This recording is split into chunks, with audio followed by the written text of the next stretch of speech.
Hello friends, कैसे हैं आप सब। आई होप आप लोग स्वस्थ होंगे, अपनी तैयारी में व्यस्त होंगे। आज हम डिस्कशन करेंगे हिंदी पेडागोजी। कुछ इंपॉर्टेंट क्वेश्चंस है तो आप लोग वीडियो स्किप ना करिएगा। क्वेश्चन नंबर फर्स्ट है, बच्चे की स्कूल की भाषा और घर एवं पड़ोस की भाषा में होना चाहिए। भाषा में क्या होना चाहिए? जुड़ाव, समरूपता, समरसता या अलगाव। इसका आंसर यहाँ पर क्या होगा? तो बच्चे की स्कूल की भाषा और घर एवं पड़ोस की भाषा में क्या होना चाहिए? समरूपता। ठीक है, इसका बी आंसर यहाँ पर सही होगा। नेक्स्ट है, भाषा कक्षा में समावेशी वातावरण का निर्माण करने के लिए जरूरी है। भाषा कक्षा में तो यहाँ पर बताना है बच्चों की सभी आवश्यकताओं को पूर्ण किया जाए, बच्चों को विभिन्न द्रव्य श्रव्य सामग्री उपलब्ध कराई जाए, या बच्चों के प्रति अति उदारवादी दृष्टिकोण रखा जाए, या बच्चों को विविध भाषाओं को पढ़ाया जाए। तो इसका आंसर यहाँ पर क्या होगा? समावेशी वातावरण का निर्माण करने के लिए क्या जरूरी है? बच्चों को विविध भाषाओं को पढ़ाना चाहिए। ठीक है, इसका आंसर यहाँ पर डी सही होगा।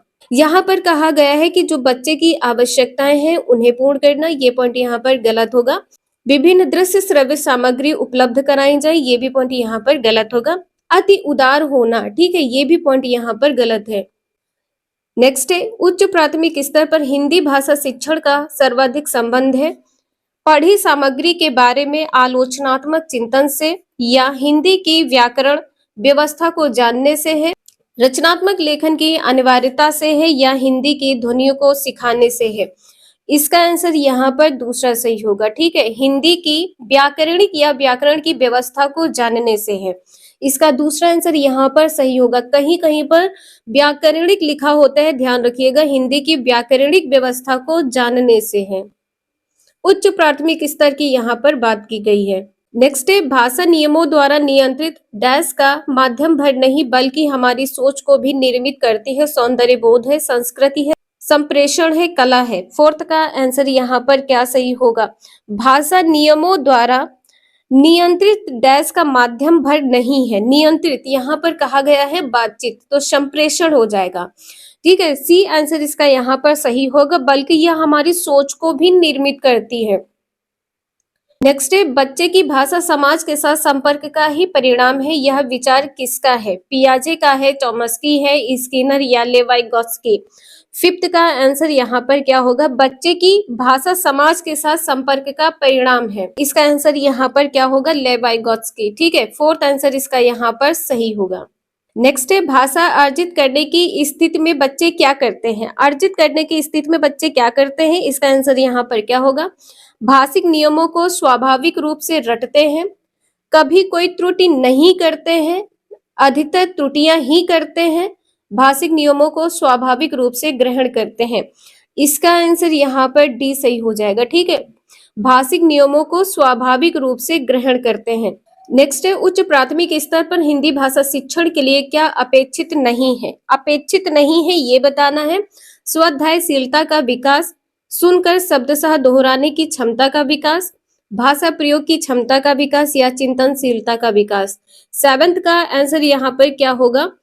जो उच्च प्राथमिक स्तर पर हिंदी भाषा शिक्षण के लिए अपेक्षित नहीं है, शब्दशः दोहराने की क्षमता। तो इसका आंसर यहाँ पर बी सही होगा, सुनकर शब्दशः दोहराने की क्षमता का विकास। नेक्स्ट है, किसी भी भाषा पर अधिकार प्राप्त करने के लिए सबसे महत्वपूर्ण है। क्या है जो सबसे महत्वपूर्ण है? शब्दों के अर्थ को जानना, बिल्कुल गलत है। उस भाषा की वाक्य संरचना को जानना, उस भाषा का अधिकाधिक प्रयोग करना, या उस भाषा का व्याकरण जानना। इसका आंसर यहाँ पर सी सही होगा, उस भाषा का अधिकाधिक प्रयोग करना। नेक्स्ट है, भाषा की कक्षा में कहानी सुनाने का मूल उद्देश्य है। मूल उद्देश्य क्या है? इसका आंसर यहाँ पर क्या होगा? बच्चों की कल्पना शक्ति का विकास करना, बच्चों में सुनकर दोहराने की आदत का विकास करना, बच्चों को अनुशासन में रखना, या बच्चों का मनोरंजन करना। देखिए, यहाँ पर कहानी सुनाने का मूल उद्देश्य क्या है? जब आप कहानी सुनाएंगे तो बच्चों के माइंड में वो चित्र बनते हुए चले जाएंगे, तो उनकी शक्ति का विकास होगा। तो यहाँ पर आपका आंसर क्या हो जाएगा? कल्पना शक्ति का विकास। टी ए आंसर इसका यहाँ पर सही होगा। नेक्स्ट है भाषा है जानने का अर्थ, उसका व्याकरण जानना है, या सीखने सिखाने में पाठ्य पुस्तकों का विशेष महत्व होता है, या बच्चों को अनुशासन में रखना है, या व्याकरण पर ही आधारित। तो ये व्याकरण पर ही आधारित ये पॉइंट यहाँ पर गलत होगा। बच्चों को कभी भी अनुशासन में ज्यादा से ज्यादा नहीं रखना है, ये भी पॉइंट यहाँ पर गलत है। सीखने सिखाने में पाठ्य पुस्तकों का विशेष महत्व कहा गया है, पाठ्य पुस्तक का ही विशेष महत्व, ये भी पॉइंट यहाँ पर गलत है। ए आंसर इसका यहाँ पर सही होगा। जानने का अर्थ उसका व्याकरण जानना है। भाषा जानने का अर्थ क्या होता है, उसका व्याकरण जानना है। ये कुछ इंपॉर्टेंट क्वेश्चंस है, आपके प्रीवियस ईयर ऑनलाइन एग्जाम में पूछे गए हैं। आई होप आप लोगों को समझ में आया होगा। वीडियो यूजफुल है, लाइक करें, चैनल को सब्सक्राइब करें एंड शेयर करें। Thank you for watching this video.